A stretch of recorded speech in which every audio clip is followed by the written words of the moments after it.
Hello, good afternoon. Hope you're still awake. You must be after that fantastic presentation from Crystal. But I know I'm the only thing standing between you and a break, so I'll get into it. So really wanted to sort of talk about how we think retailers and brands can do a better job at storytelling. And it's not just about brand storytelling, it's really about a number of different things that they can do across the kind of story, across the narrative to actually kind of make a real difference. And where we think people are falling down at the moment. So just so you know where we're from, it's not really a pitch, but these are some of the clients we work with. Some of them are retailers, some of them are brands, some of them are manufacturers. It really kind of depends on what the challenge is that we're looking at.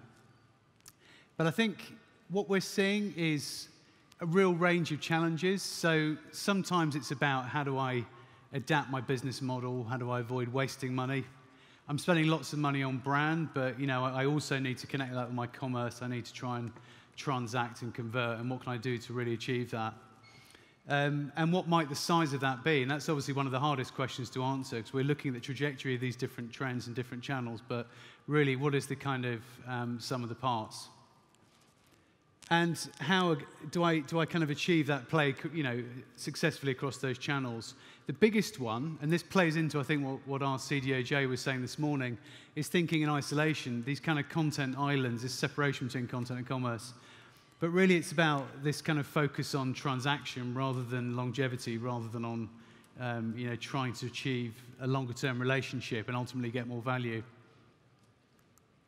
And we're seeing this, I think, a real dichotomy between this side and this side. So the new arms race in digital is convenience. So everybody is focused on this kind of necessity of logistics and getting it there on time. And this is obviously incredibly important. I'm not telling you to stop doing that and say, let's sit down and start telling stories once upon a time. But what I'm saying is there needs to be a balance between these two things here. And I think if you look at a very innovative group of companies, Bonobo's Trunk Club, and obviously there are some other examples of startups I'm going to give, you're seeing people who are incredibly good at engaging people in a story and obviously doing it in a very commercial way. But let's just take a bit of a step back and look at some of the other reasons why this is important and why things are getting more uncomfortable.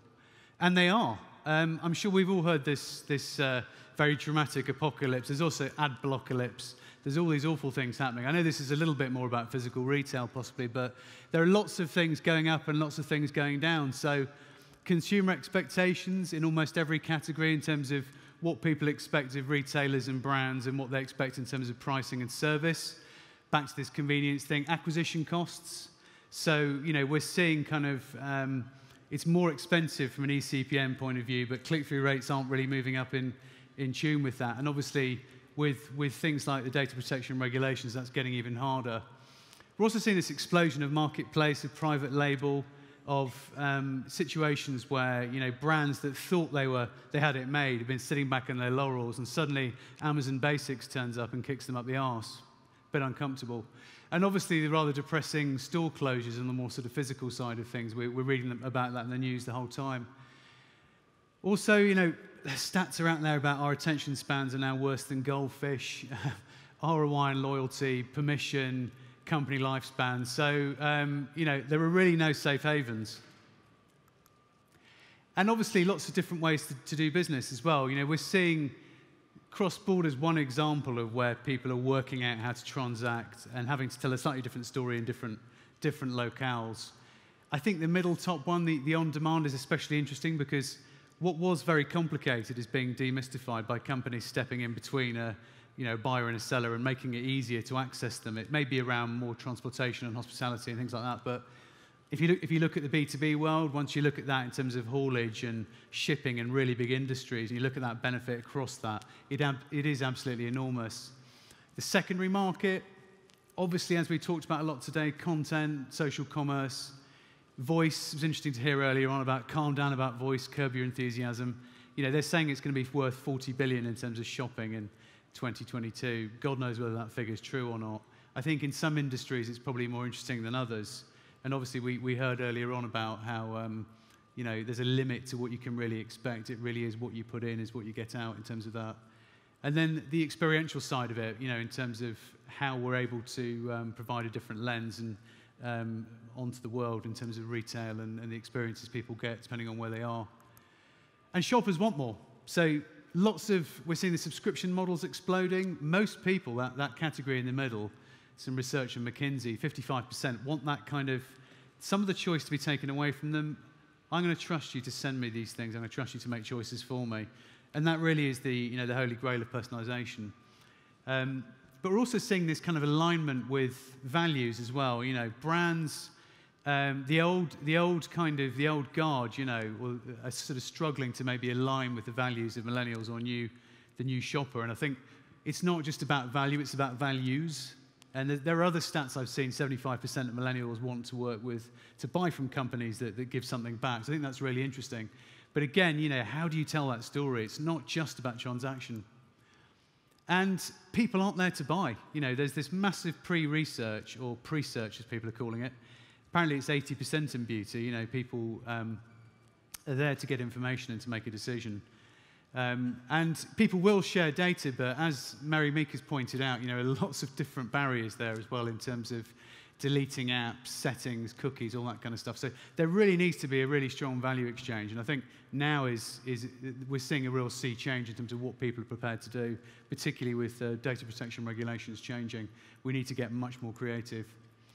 Loyalty, this is very different in many categories, of course, but 90%, no loyalty in a recent McKinsey survey, and people switching brands the whole time. I suppose on the positive side, you've got every time someone goes out to research what they want to buy, it's a zero-sum game. You've got a chance to jump out and actually kind of be that brand and make a difference. But people expect that superior experience. And margins are under pressure. So again, from last week's Mary Meeker presentation, we're seeing the overall cost being driven down of products. We're seeing advertising ROI come under pressure as well. And it is a bit of a race to the bottom. But despite that, actually, I was going to say something else there. So ultimately, this really isn't in tune with how much people are spending. Acquisition is getting much more expensive. So does anybody not feeling the pain? If they are, fair enough. But please remain seated if you believe that you also have something to learn from some of the pain that others have been through. So despite this kind of stark reality, I think there's a real problem with this store mentality. So, ultimately, it seems to be this obsession with transaction, this obsession with chasing that transaction, relentless sort of saturation of channel by channel, rather than looking at the kind of longer-term opportunity.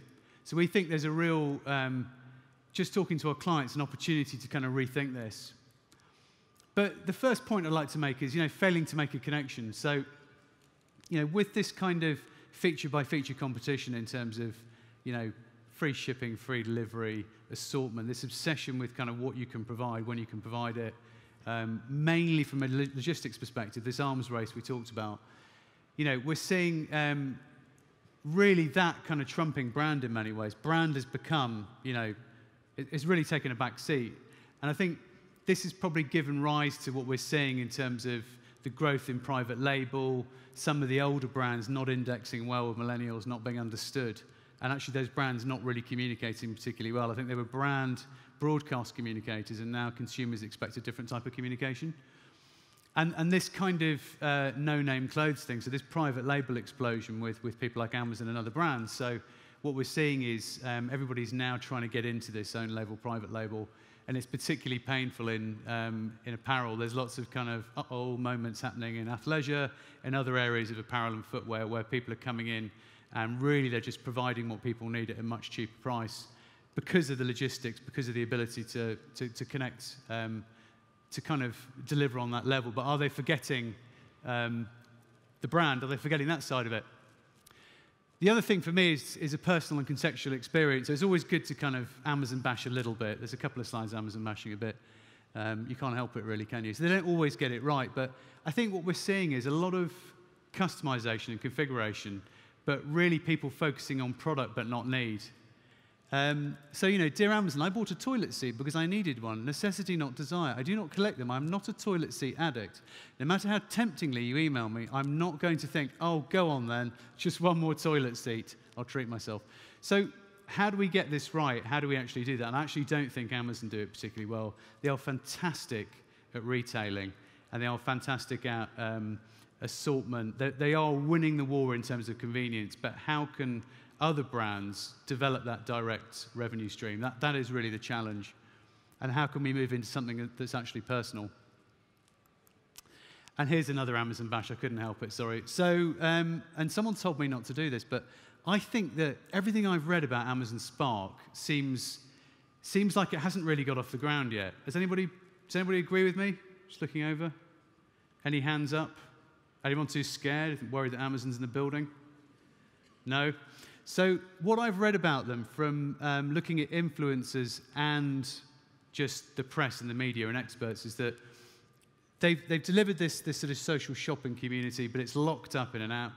It's only available for Prime, so it's only available on mobile, on app, for Prime users. They've got some fantastic, rich, user-generated content that is not being integrated with the feeds aren't being integrated in the same place to make it more desirable and easy to make decisions about products. They also haven't really involved the brands, the consumer brands particularly well. They've involved influencers, but they haven't said to the brands that are selling to consumers on the marketplace, come in and talk about the context of your brand. So of course, it's shoppable. Of course, it's kind of not entirely in solitary confinement, but just an example of where there's something on a large scale that hasn't really been thought through. And I think this is symptomatic of brands in lots of spaces, and I think many other ones are, of course, a lot worse. Whether you're talking about food or travel, we're seeing lots of content being developed, but it isn't particularly well integrated with commerce. And I don't think shoppable kind of hotspots is necessarily always the solution. I think it's about reinforcing why somebody should buy and using that content in between transactions as well. I've got some examples where I think that's good. So what am I talking about with story thinking? I think really there are these 3 points here. I'd like to just show them a different way. So I do think search is critical across this journey. I think, visibility. So for me, it's about, resonating, making that human connection on a more emotional footing, making sure it's continually relevant wherever that customer is. And actually, it's not just about personalization. It's really about context, and it's really about understanding when to strike. And then also the kind of, for me, the last one, kind of pace, maintaining the pace, the cadence, is about the permanence. How do you continually reinforce that and actually kind of, make it a natural choice for the consumer and do something that's really hard to compare with other brands, and you start to get that affinity. And that's what I think people have forgotten to do, and they need to reconnect with their inner brand and remember why they were there in the first place. So I'll just pick these off. So this first point really about making a human connection, I think, in a world of product parity, how do you make it harder for your brand to be comparable? If the grounds of value is assessed on the basis of comparing, how do you kind of step out of that conversation and say, well, actually, we're not like those brands. We're doing something different. We're offering something different. We use different materials. We get it from different places. We've thought about your problem in a different and more distinct way. And I think there are some great examples of how retailers are doing that. And I'll just jump through these. This is actually from Slight Obsession with Mary Meeker. So her last year's report, just looking at this kind of this brand Allbirds who make these woolen shoes. And what's interesting about them is how they've sort of really focused on using Instagram as their focus group. So looking at kind of launching on the basis of the feedback they get, changing styles, as you can see over here, all these different inputs based on customer feedback, but also how they've used that to achieve growth. So they went out there with one shoe. They were like, right, we're just going to go out there. We're just going to go with one shoe. We're going to try and understand this. And they sold out incredibly quickly. Then they started to change some of the design elements, started to add colors, but really an incredibly digital brand, very much D2C, focused on organic channels, very much them out there, their tone of voice. And obviously they have worked with influencers to make sure that, they've been seen in the right places as well. But just as this quote says, this idea of, a company launched by industry outsiders, a couple of fairly easygoing Kiwis who'd never worked in the industry, using completely natural materials on this Kickstarter campaign. I think the other thing is just, again, chiming in with that, sustainability theme, understanding that people are genuinely concerned with that and making that front and center of their brand. It's not something you have to look for, it's what they're all about. And I think that's an incredibly interesting sort of example. The other one, one of my other obsessions is Naked Wines. Is anyone a Naked Wines angel out there? Few hands, 3 or 4. More of you should be. So what's interesting about these guys is that we had them in to do a presentation recently. If you look at this diagram here, quite simply, they've gone in there and they've said, this industry's screwed. Look at how much money they can afford to spend on wine once you've paid everybody else off. It's like the mafia, isn't it? So basically, they've come in there and they've said, let's change this. Let's deliver quality. Let's deliver something that's more valuable to the consumer, but let's also support the consumer in making choices. Let's support the person who is actually creating that wine, the winemaker.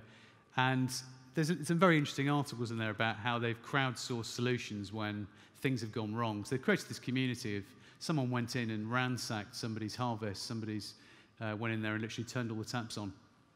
This lady, British woman in France, who was trying to set up, and her entire harvest was drained away, essentially, and they came in there and saved the day. But everything they do is very rooted in this principle of sort of social entrepreneurship. There's this flexibility around how you can buy the product. You can kind of build up creds, if you like. You don't need to necessarily, credits rather, spend it. You also get this real sense of who's behind it and the choices and the curation that are being made.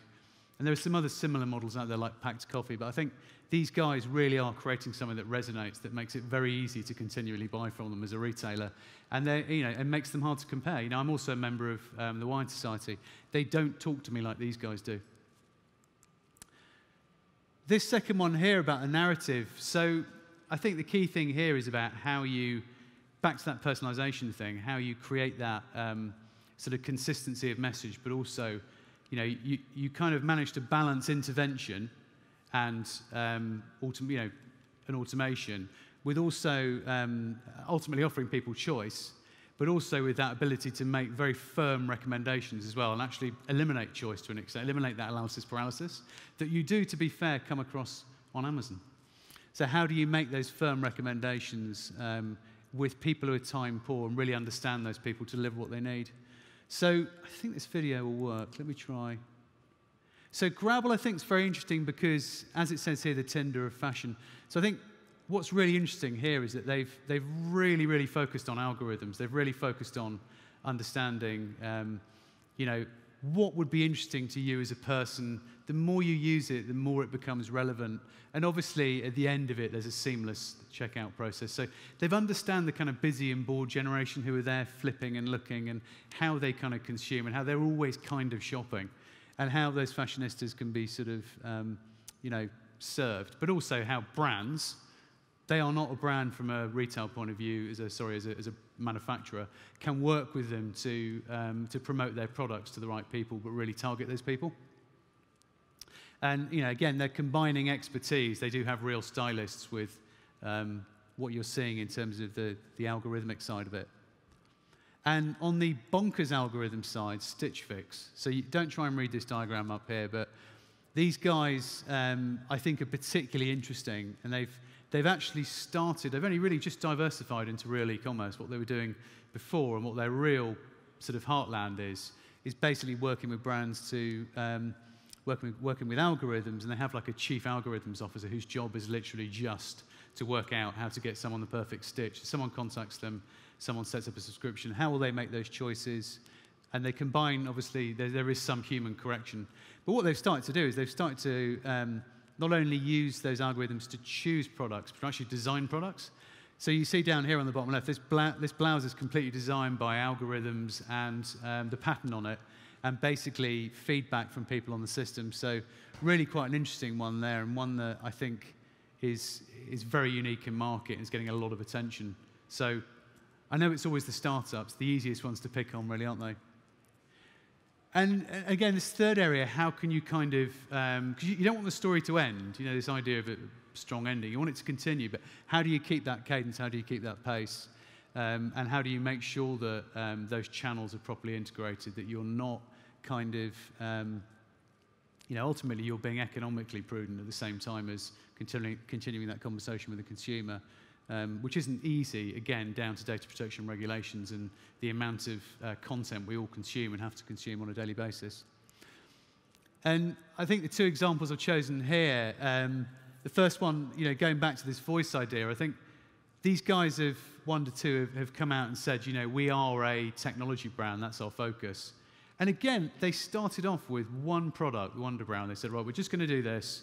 Let's see how it goes. And they did a campaign on social media and sold out in 5 hours or 3 hours or something ridiculous like that. Then they started to build on that.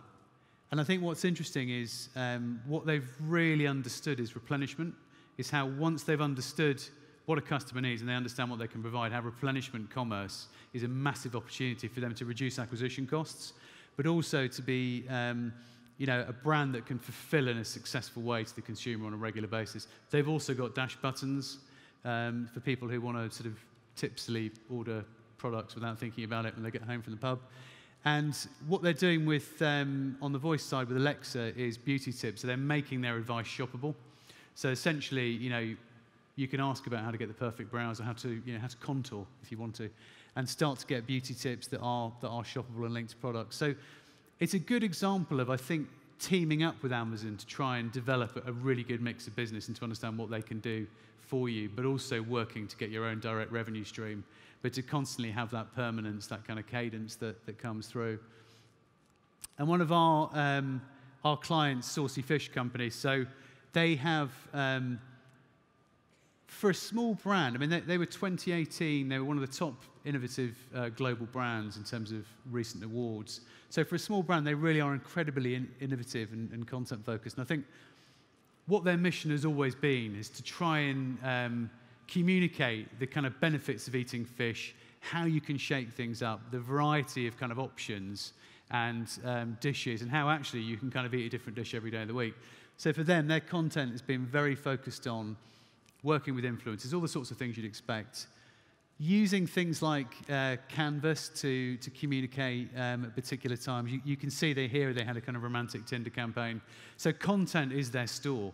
They've really focused on content as a way of getting through to their direct-to-consumer shop, which is on a relatively small scale. But you know, what we're seeing here is seasonal focus on recipes. We're seeing the use of social, the use of editorial, but a real mixture of working with supermarkets and getting their own direct revenue stream.